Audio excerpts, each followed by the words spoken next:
Olá.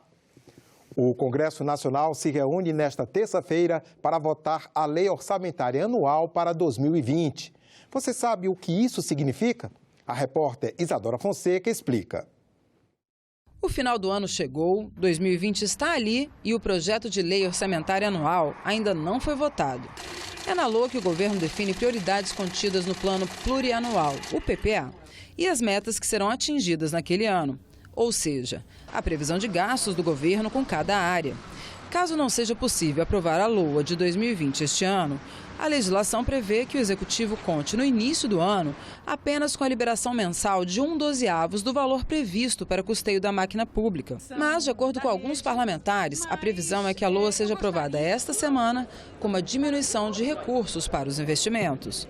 A maioria dos recursos estão comprometidos para a Previdência, para o serviço da dívida, mas se respeitou os investimentos na área de saúde, de educação, da área social, garantindo esses programas sociais todos de compensação para a população economicamente mais fraca. Portanto, se fez aquilo que era possível fazer.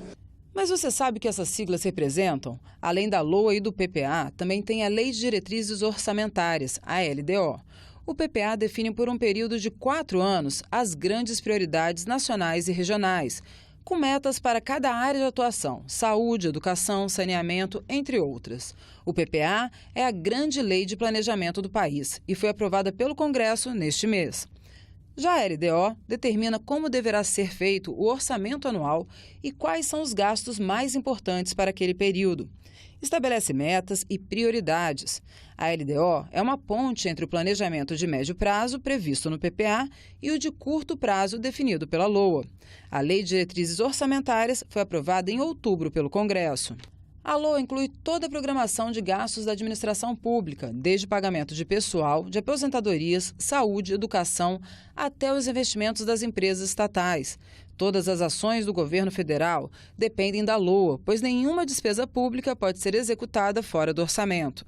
Na Lei Orçamentária de 2020, um dos pontos polêmicos é o que prevê recursos para o fundo eleitoral.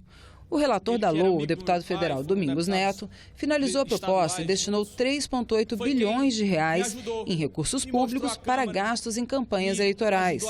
Na proposta encaminhada pelo Executivo, a previsão era de 2 bilhões de reais. De acordo com o senador Rogério Carvalho, o texto não foi consenso entre os parlamentares. Tem algumas divergências, como, por exemplo, não ter aumento para o salário mínimo, o que é ruim para uma economia que está frágil e com as famílias consumindo menos do que deveria, mas infelizmente essa é a visão do governo e a oposição não teve como mudar. Então, mesmo com essa ressalva, eu acredito que a gente aprova o orçamento. No projeto de lei orçamentária também está prevista uma diminuição de recursos para a realização do Censo 2020. O IBGE, que vai fazer a contagem da população, pretende contratar 180 mil pesquisadores e visitar 75 milhões de domicílios. Dom Pedro II foi quem mandou organizar o primeiro censo do Brasil. A pesquisa foi feita em 1872. Foram 12 volumes com mais de 8.500 quadros estatísticos. Contava, por exemplo, o número de escravos. Naquela época, o país tinha apenas 10 milhões de habitantes. Hoje, somos 209 milhões, de acordo com o levantamento de 2010. Ano que vem, essa contagem será feita novamente, já que a cada 10 anos, um novo censo deve ser realizado.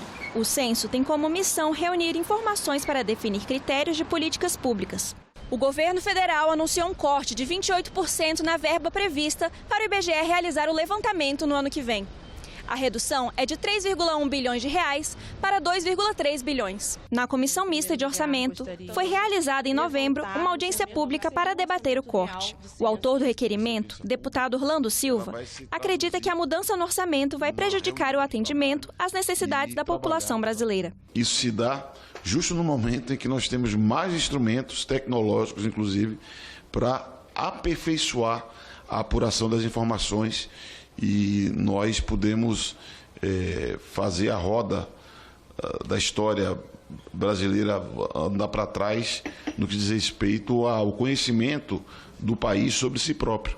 O IBGE já começou o censo. Experimentalmente, já foram feitas pesquisas em diversas cidades. Mãe! Tem um moço lá no portão. Quem é, meu filho? Ele disse que é o recém alguma coisa. Ah, é o recenseador do IBGE.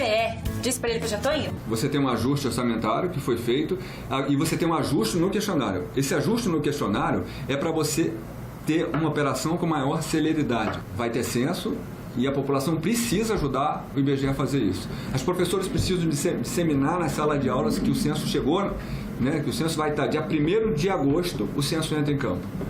Dia 1º de agosto de 2020, o censo vai entrar em campo e ele vai ficar em campo até novembro, dezembro. Segundo esse professor, a pesquisa aponta onde estão os problemas de áreas como a saúde e a educação. Ele explica que o censo entrega elementos para decidir, com base científica, quais ações o governo precisa realizar. Não existe nada mais perigoso do que um cego atirando. E o governo que tomar medidas sem contar com dados fortes, sólidos, realmente valiosos, ele está atirando no escuro. E aqui com a gente no estúdio, o jornalista José Paulo Tupinambá, apresentador do programa Agenda Econômica. Tupi, seja bem-vindo. Obrigado, André. Tupi, como nós vimos na reportagem, o Congresso se aproxima da votação mais importante para a economia do país no próximo ano, que é o Orçamento da União. Pois é, André. É ele quem define as prioridades do governo em 2020. Mas tem pouca margem de manobra aí nessa definição. O relatório preliminar aprovado pela Comissão Mista do Orçamento prevê 3 trilhões e 600 bilhões para as projeções de receita e despesa. Quase a totalidade disso, ou 3 bilhões e 500 milhões, está comprometida só com o financiamento da Seguridade Social e com o orçamento fiscal. Só o refinanciamento da dívida pública vai consumir 917 bilhões, André. É isso mesmo. Mais de 1/4 de todo o orçamento do país vai para rolar a dívida. A proposta do orçamento prevê um crescimento real do Produto Interno Bruto de 2,3%, compatível com as expectativas de mercado. Já a inflação para o próximo ano é estimada em 3,5%, também dentro do que o mercado espera. O projeto de lei, ele coloca um déficit para o governo central de 124 bilhões de reais. Lembrando que o déficit para esse ano deve ficar em torno de 90 bilhões, abaixo do projetado no orçamento votado do ano passado, que era de 139 bilhões. Tudo isso graças ao leilão da seção onerosa do petróleo, do pré-sal, que resultou em um ganho extra de quase 35 bilhões pela União. Lembrando, André, que a sessão do Congresso está marcada para as 2h30 da tarde de amanhã e que antes, às 11 horas, a proposta tem que ser aprovada pela Comissão Mista do Orçamento. E nós, Tupi, vamos estar lá atentos a tudo para trazer para você em casa como foi a aprovação do orçamento. Ok, André. Muito obrigado. Obrigado pela sua presença aqui com a gente. O plenário do Senado vota nesta terça-feira a medida provisória que transfere o Conselho de Controle das Atividades Financeiras, o COAF, para o Banco Central. É o último dia de validade da medida. O Conselho de Controle das Atividades Financeiras, COAF, é um órgão que atua no combate e prevenção à lavagem de dinheiro. Ele recebe dos bancos informações sobre movimentações atípicas de clientes e, a partir daí, produz relatórios que são encaminhados ao Ministério Público e à polícia. O STF já decidiu que os relatórios do COAF podem ser compartilhados com os outros órgãos, sem necessidade de autorização judicial. Atualmente, o COAF funciona no âmbito do Ministério da Economia. A medida provisória, editada em agosto pelo presidente Jair Bolsonaro, transfere o Conselho para o Banco Central.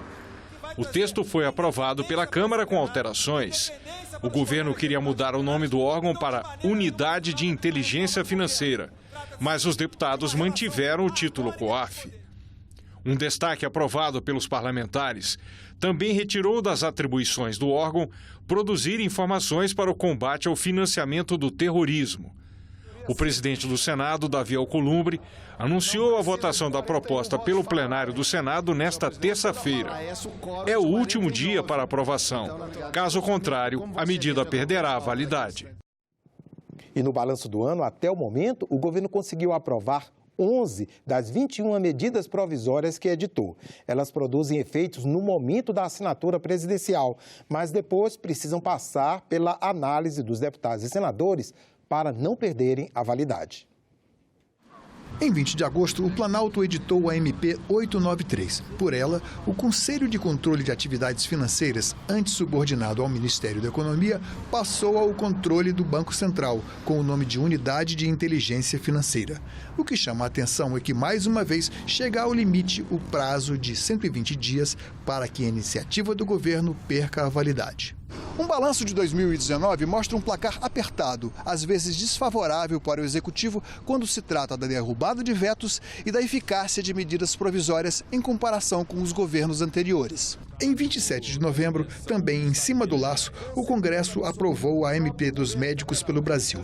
Até agora, das 21 medidas enviadas pela presidência, 11 foram aprovadas e 10 foram rejeitadas. A medida provisória, ela imediatamente, tão logo publicada pelo Poder Executivo, que a elabora sozinho, isoladamente, ela já vale como lei. Mas ela vale como lei provisoriamente, transitoriamente, somente por 120 dias até que o Legislativo valide ou não o texto encaminhado pelo Poder Executivo. Durante o período de exceção, o governo editava decretos-leis. Mesmo que não fossem apreciados pelo Congresso, não perdiam a eficácia. Com a redemocratização, vieram as medidas provisórias, uma solução intermediária, porque se permite que o Executivo edite um instrumento com força de lei, esse ato fica dependente de uma decisão final do Legislativo. A gente está muito acostumado, sobretudo no Brasil, sempre esteve acostumado a ter um direcionamento estratégico legislativo que basicamente vinha do Poder Executivo, né? E isso agora está muito mitigado, quer dizer, a gente tem, claro, os interesses do Poder Executivo, mas tem concorrido com esses interesses também, né, a agenda própria, digamos assim, uma agenda própria, né, concebida pelo Poder Legislativo. Então isso tem causado uma certa estranheza.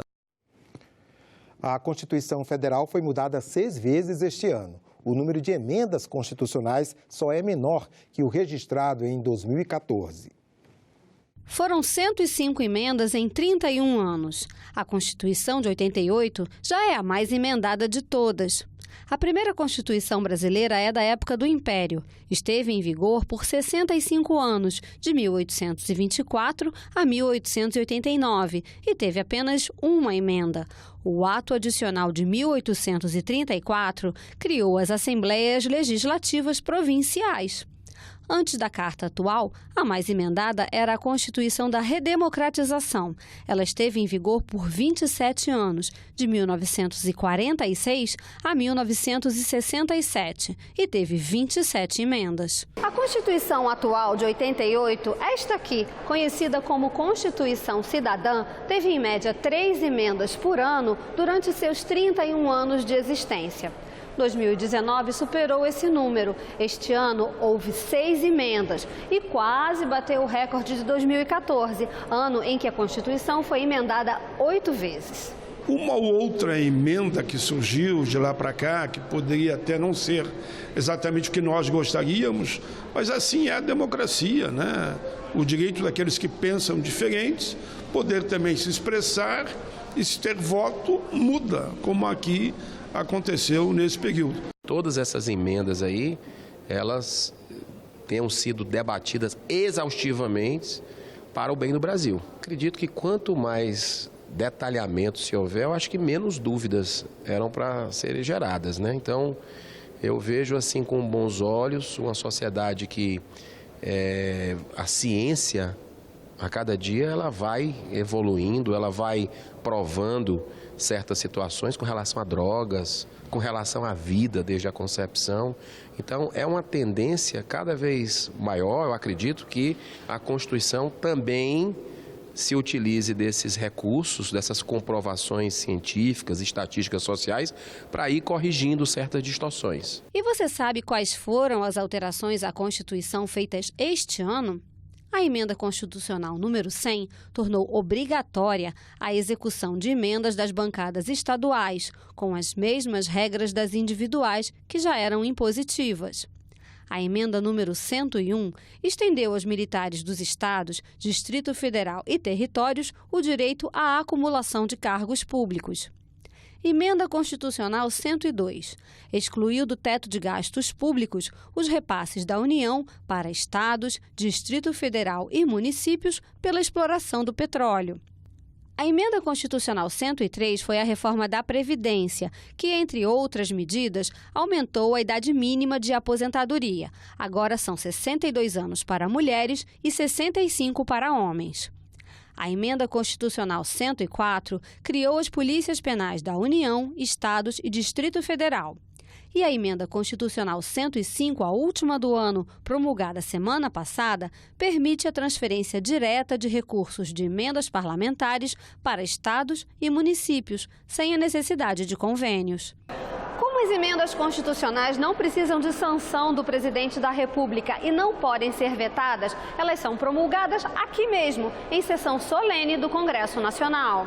A Constituição Cidadã, ela foi extremamente generosa em direitos, muitos direitos, e a coisa vai ter que ir mudando gradualmente, porque o mundo vai mudando. Mas se ela fosse mais enxuta, tendo apenas princípios, aí sim, regulamentados por leis infraconstitucionais, ficaria bem mais fácil que uma Constituição que parece uma lei comum. Nós vamos ter emendas boas, emendas ruins que serão testadas e depois revertidas. É assim, esse é o movimento que nós vamos ter com a Constituição Cidadã, que é detalhada, de fato, em alguns dispositivos ela falhou, alguns dispositivos viraram praticamente letra morta, dispositivos que eram a respeito de juros, por exemplo, que é um exemplo tradicional que se dá sempre, né? Tentando regular o juro no nível constitucional. Impossível fazer isso, mas enfim, na maior parte, na majoritária maior parte, a Constituição Cidadã resiste. Ainda assim pode ser considerada democrática, ainda pode ser considerada, mesmo com todas as suas deficiências ou inaplicabilidade, ela ainda respeita os direitos, os princípios muitas vezes que é esquecida pela população ou esquecida por aqui dentro dessa casa, mas ela ainda guarda esses valores. Temos que preservá-la, sim. Os técnicos do Congresso Nacional trabalham para finalizar os últimos detalhes do projeto de lei orçamentária, que vai ser analisado amanhã na Comissão Mista de Orçamento e depois no plenário do Congresso. Nós conversamos com o coordenador do grupo, o consultor de orçamento, Aritan Maia. Confira a entrevista. Como é que estão os últimos detalhes aí para a elaboração do orçamento do ano que vem? A consultoria realmente, nesse momento, ela tem bastante trabalho, né, juntamente com todos os relatores, os fechamentos, né, agora para que a aprovação possa ocorrer na CMO e no Congresso Nacional. Pois é, são quantos relatórios setoriais? A gente, quando imagina assim, um país, a gente vê que existem diversas áreas para serem tratadas pelas políticas públicas e o orçamento é quem vem dar números a isso aí, a responder. São quantos relatórios setoriais? Temos 16 relatores para áreas específicas no orçamento, né? 16 relatores setoriais. Tem uma área que é muito importante, que é a questão da área social, né? E houve até uma certa polêmica, porque quando se verificou a mensagem enviada aqui pelo Poder Executivo, se verificou uma redução no dinheiro que estava sendo colocado no Bolsa Família. Isso, de fato, se confirmou? Na verdade, os relatores, quando se debruçam, eles analisam todas essas questões, né? Então, essa comparação do que chegou comparativamente aos anos anteriores, né? E eles se debruçaram certamente sobre a questão e esse tema, sem dúvida, é um tema central lá na CMO, né, para aprovação. E eu não tenho dúvida de que esse debate vai ocorrer naturalmente, tanto na CMO como no Congresso Nacional. Agora, lá na CMO, que é a primeira fase de votação final desse orçamento, assim, né, a Comissão Mista de Orçamento, como é que pode um deputado ou um senador conseguir uma modificação já nessa última etapa lá? É complicado? Nessa última etapa, na verdade, quando nós estamos falando da votação do relatório geral na CMO e no Congresso Nacional, nós estamos falando, na verdade, do orçamento todo já ajustado por todos os relatores setoriais e pelo relator geral. Então, nesse último momento, nós temos basicamente a previsão dos destaques, né, que as emendas específicas feitas ao orçamento podem ser destacadas, algumas programações, eventualmente, que tenham sido ajustadas, os parlamentares podem destacar para que elas sejam recompostas, né, voltem ao seu valor original. Então, nós, nesses momentos, temos basicamente os destaques. para trabalho, né? E, eventualmente, obviamente, existem os acordos feitos dentro da comissão para algum ajuste final dentro do relatório geral, enquanto ele ainda está sendo apresentado para votação, né? Antes da votação. Agora, consultor, o ano de 2019 teve várias modificações nas contas públicas do governo. Podemos citar aí, por exemplo, a reforma da Previdência.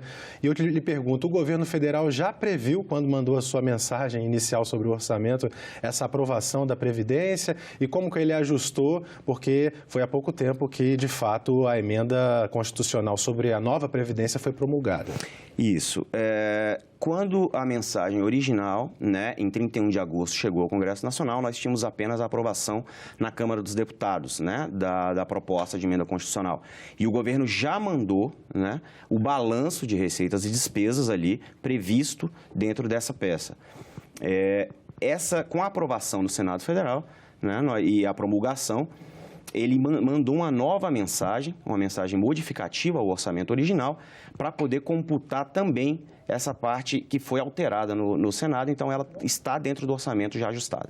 Certo, agora vamos falar sobre as emendas dos parlamentares, que são aqueles instrumentos com que eles, né, eleitos pelo povo, acabam conseguindo, dentro de um orçamento, priorizar uma obra, uma ação de alguma política pública.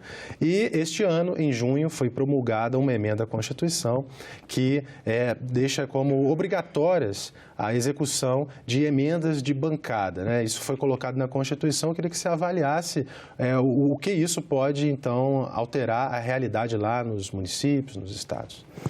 É importante a gente lembrar que, na verdade, as emendas de bancada, né, com esse cunho impositivo obrigatório, ela já vinha acontecendo dentro das leis de diretrizes orçamentárias, né? As leis de diretrizes que dão as orientações à elaboração do orçamento já vinham compondo, né, uma parte das emendas de bancada como sendo impositivas, né? O que essa emenda constitucional veio a fazer foi cristalizar na Constituição esse regime, dando algumas regras adicionais. De todo modo, ela aumentou a proporção da impositividade das emendas de bancada. E, sem dúvida, com isso, os estados, né, as bancadas basicamente alocando os recursos diretamente às suas bases, têm potencial para um recebimento superior, né, ao que vem acontecendo e com uma maior chance, digamos assim, né, menor interferência do Poder Executivo. É isso que eu ia lhe perguntar, porque o orçamento é uma previsão, né, que Sim. depende da receita acontecer para que alguém possa fazer os gastos. Eu queria que você falasse um pouquinho sobre essa previsão. Por exemplo, uma emenda impositiva obrigatória, está lá definida como tal. Mas se não houver dinheiro, se a receita não entrar, como é que isso se resolve? Exato. Isso aí, inclusive, a gente ouve muito, né, falar durante o ano, né, sobre os contingenciamentos, né? É claro que esse tipo de regramento ele tinha que ser previsto, inclusive, para as emendas impositivas, né? Porque se não há receita, não tem como haver despesa. Né? Então, dentro do regramento das emendas impositivas, isso já existia para as emendas individuais, né? Quando foram tornadas impositivas na Constituição, e isso também foi mantido para as emendas de bancada impositivas, né? Caso o governo tenha uma redução de receita e seja necessário um contingenciamento, esse contingenciamento pode atingir, sim, as emendas individuais e de bancada também, impositivas, na proporção que for necessária, né? Agora, consultor, vamos falar sobre uma emenda constitucional quentíssima, promulgada na última quinta-feira, que é a emenda que permite que recursos de emendas parlamentares possam ser executados diretamente com os estados e os municípios, sem necessariamente passar por um convênio ou por um banco, por exemplo, pela Caixa Econômica Federal, dinheiro direto para... Isso também já está previsto no orçamento de 2020? Essa emenda constitucional realmente gerou bastante repercussão nas últimas semanas aqui no Congresso Nacional, né? E na fase de preparação do orçamento, a CMO estava atenta, obviamente, né, à emenda constitucional e já se preparou para que essas emendas pudessem constar no orçamento. Então, sim, a emenda constitucional 105, quentíssima, né? Ela já está contemplada, né? As emendas já foram apresentadas ao orçamento e elas, de fato, têm essa diferenciação, né, em relação às emendas individuais, comuns, as que a gente estava acostumado até então, né? Elas não têm um convênio e elas vão direto ao município, né? Um ponto que ficou bastante sensível na tramitação no Congresso Nacional foi sobre a fiscalização dos recursos. Como eles vão diretamente aos municípios, aos estados também, claro, a fiscalização ficava originalmente lá no estado e no município, né? Aí o Senado, avaliando, suprimiu essa parte para que a fiscalização ficasse no governo federal. Areta, até é importante a gente colocar para o nosso telespectador o montante, o valor dessas emendas, né? E tendo em vista que 2020 é um ano eleitoral. Então, como é que está o valor desse dinheiro que vai ser colocado direto nos cofres dos prefeitos, né, e dos governadores? É importante a gente também lembrar que é uma opção do congressista, né? Ele poderia optar por isso, né, por fazer essa transferência direta aos entes federativos, né? Então, nem todos, né, claro, optaram por isso porque preferiam destinar já diretamente às áreas. Mas nós temos atualmente alocados da ordem de 650 milhões de reais que vão diretamente a estados e municípios. Perfeito. Bom, eu queria lhe agradecer, mas antes de terminar a nossa entrevista, perguntar como é que está o clima para a votação. A reunião está marcada para terça-feira, a votação na CMO e depois também há uma sessão do Congresso Nacional marcada para terça-feira também, para votar em todos, né? Isso. O calendário é exatamente esse, né? Nós temos uma reunião na CMO agendada para as 11 horas da manhã e no Congresso Nacional na parte da tarde. É possível, né? Claro que dependendo de como for a dinâmica na CMO, isso fique para a noite no Congresso Nacional.